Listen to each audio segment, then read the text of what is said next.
గల్లంతయ్యాడు. Ponnapuram KC కెనాల్లో చేపలు పట్టడానికి శ్రీనివాసులు, మనోజ్, ఈశ్వరయ్యలు వెళ్లారు.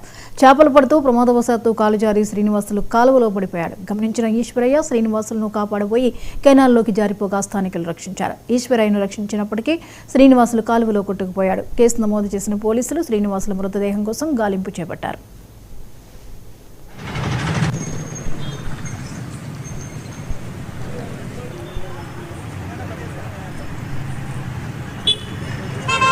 అది నలుగురు కలిసి పోయినారంట.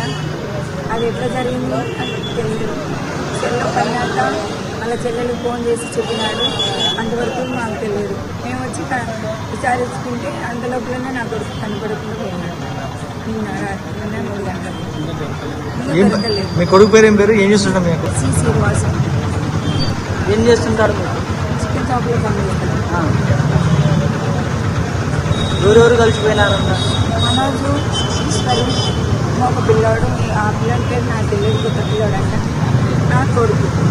నలుగురు కలిసిపోయినారు. నీకేమైనా అనుమానం ఉన్నాయా? నాకేం అనుమానం లేదు. అక్కడ ఏం జరిగిందంటమ్మా? ఏం జరిగిందో తెలియదు. మీరు ఎప్పుడు కంప్లైంట్ ఇచ్చారు? నిన్న